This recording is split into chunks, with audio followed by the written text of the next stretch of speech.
Good evening, everybody. This is Blue. This is a Russian blue kitty. And he looks kind of gray, doesn't he? But he's called Blue. And his name is Blue. And my girls found him on the side of the road the other day. I didn't come here to talk about Blue, though. Well, sort of. Definitely came here to talk about Blue. Notice this blue paint on the end of my nose. Well, it has to do with tonight's lesson. I got blue paint on my fingers, too. See? Okay, so I wanted to teach you something that I teach every one of the people that I serve, whether it be as in a midwife capacity or as a doctor of natural medicine capacity. And this is a very important lesson that I want you to learn, okay? So the lesson goes like this. I can hand you blue paint. Oh, this is not blue paint. Yeah, I can hand you blue Play-Doh. I have paint and I'm just kind of caught up in the paint right now. I can hand you blue Play-Doh. I can hand you a blue measuring tape, right? I can hand you blue paint. Look, I can hand it to you like this. I can pour it into your hands, or I can put it on a paper plate. I can mix different colors of blue together and white. I can mix other colors with blue, right? You do all sorts of things with blue. I can hand you a handful of blue crayons. Notice that all these blue crayons are just a little bit different. And so some of them match each other, but some don't. But these are all called blue. You agree? Okay. What does this have to do with natural medicine and midwifery? You wonder. I'll get there. Just give me a minute. Okay. So the point is, I can hand you a whole bunch of blue things. There, you can have some blue. This belongs to you. You can have some blue. What I can't do is I can't give you blue by itself. I can give you blue Play-Doh. I can give you blue paint on the end of your nose, but I can't give you blue. Blue is just a descriptive word. It just describes something, but look how incomplete this blue is. Like I can tell you, I can give you this wad of blue, but you don't know what it is unless it's in your hand and you've had experience with this blue. This is blue Play-Doh. Same thing goes with blue paint. I can hand you blue paint on a paper plate and I can put yellow on the paper plate too, and I blend it together, and what do I get? I get a lovely weird color of green. Okay, so was it blue paint? Yeah, it was. Does that qualify as blue paint? Yeah, it did. It doesn't anymore, but it did. So what does this all have to do with my speech about diagnostics? And why do I not believe in diagnosing anybody with anything? Well, I think a diagnosis is just like the color blue. Again, blue Play-Doh, but not blue. Got it? Blue paint on the end of my nose, but again, not blue, right? This is not blue. Blue is a concept. It's an adjective. It describes something. And that's what symptoms are. So, all symptoms are is a way to quickly describe something, and it's incomplete. So if I said someone had fibromyalgia, someone came to me and told me that their doctor told them that they had fibromyalgia.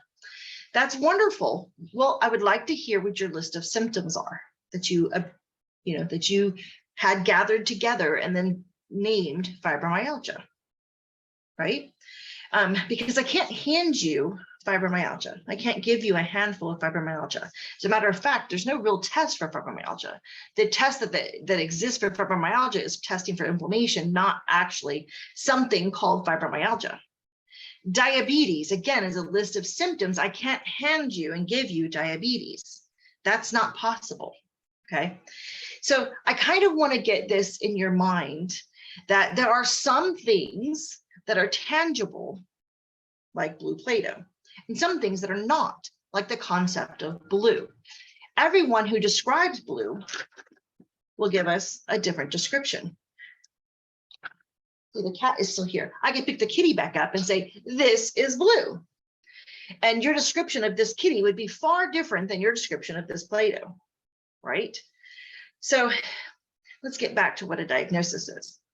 And so a diagnosis is a group of symptoms that a doctor, or in this case, most cases, it's actually more of an insurance company that then put a circle around and christened those group of symptoms and gave it a title of fibromyalgia, diabetes, in this case, blue.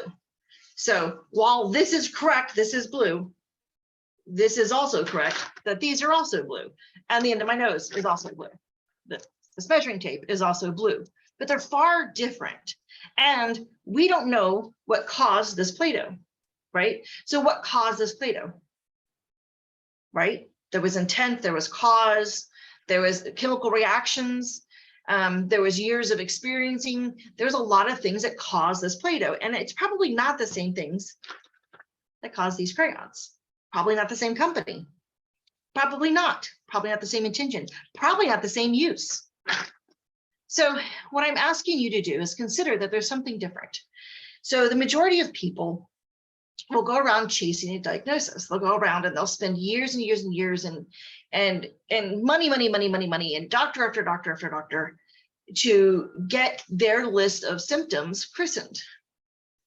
And okay, now you have, you know, this disease over here, this random blue, right? But it didn't give me an idea of what caused that blue, nor does it give me an idea of how to truly treat that blue. Because without knowing the cause, we can't fathom a treatment, okay? So here's the thing.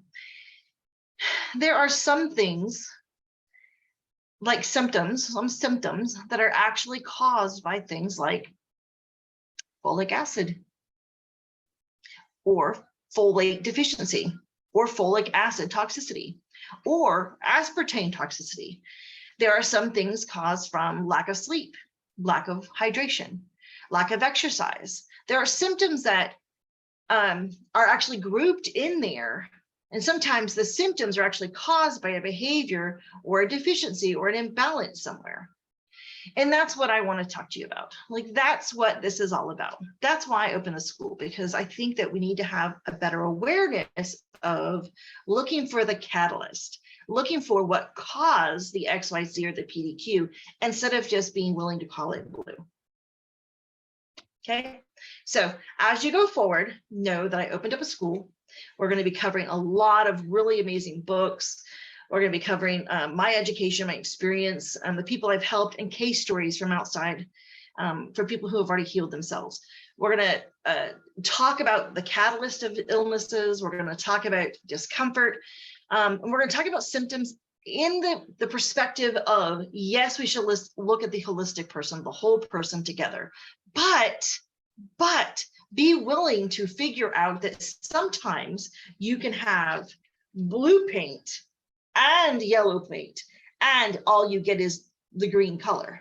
Okay, so sometimes you can have this over here and this over here, and then together it makes something look completely different. And that brings me to another point that I'd like to make tonight, and that is, are you ready for this? This is a really good point. You never only have one thing. So when you have, when you have the flu, it's never just one strain of the flu. You are being bombarded constantly with millions and millions of bacteria and viruses, funguses, different molds and parasites. You never only have just one, ever. You are never sitting in a room where there's only one type of blue. You are never, ever only having one thing impacting you, ever. So I now want to make a personal example of this. So I caught COVID last year in August. And I want to say that right before I caught COVID, I had been very depressed because I had this dream and this is what was going to happen in my future. And this is what it's going to look like. And it didn't happen. And I started to get sad. And then I got sadder because I started thinking about past and my children and my grandchildren. And I just started getting sad and sad and sad and sad and sad. Next thing I know, I actually have COVID. Now, did my sadnesses create COVID? No, that's not what I'm saying. Did one thing create the other? No, what I'm saying is that everything was contributing. So things that were sprayed in the air were contributing. Things I consumed were contributing. My attitude was contributing. My laziness was contributing. My desire to sleep was contributing. There was so many contributing factors. It wasn't just I had COVID. I had a weakness, a deficiency Inactivity. I had a deficiency. I wasn't taking my vitamins and minerals. I had some poor behaviors. My body was so weak that I was capable and susceptible to getting COVID. And these are conversations that nobody's willing to have. They go and just treat the COVID. And I don't want to just talk about COVID because that's kind of a taboo subject. But what I want to talk about is we never are just fighting one thing. We are always fighting molds. We are always fighting bacteria. We are always fighting viruses. By the way, viruses are just parasites. Watch my other training video on that. We are always fighting something. Always, all the time, forever, always. Which something has got you out of balance. There are things we can do to figure that out. Anyway, but that's what the training course is about. That's what Heritage Woman and Heritage Midwife are all about. It's not about diagnosing a woman with cholestasis of pregnancy. It's about figuring out where she became out of balance, like where things started to head that direction, and see if we can't reverse that. That's why you're never going to come to me and I'm not going to, and get a diagnosis. That's not going to happen. What you're going to get is lots of conversations, lots of questions, lots of investigation. And we're going to try to address root causes, such as vitamin mineral deficiencies. We're going to address parasites. We're going to address funguses, behavioral. We're going to address all of the stressors, which can be everything from diet to someone actually beating up on you. We're going to address them all. And that's what true health is about. That's what we should be doing. We should be talking about how much sleep we're getting, how many times you're going to the bathroom, what kind of food are you consuming. That's real health and real healing. And we're not going to be bringing up a diagnosis like blue. That's just ridiculous. Naming something doesn't fix it. The reason we name things is so one doctor can describe a list of symptoms to another without having to list the symptoms, and so that we can actually do a diagnostic code on an insurance manual. That's all it's for. It doesn't serve any other purpose. You knowing that you have XYZ or PDQ doesn't make you healthier. And sometimes that diagnosis changes. Most of you have been aware of that for a long time. So we're going to kind of get into that nitty gritty. We're going to talk about ivermectin. We're going to talk about these really, really tough subjects, and hopefully not get banned. Probably will have some trouble. But you can find me on Patreon, Heritage Woman, Heritage Midwife. I actually have a website. I'm going to post that here at the bottom as well. I'll post a link to my Patreon.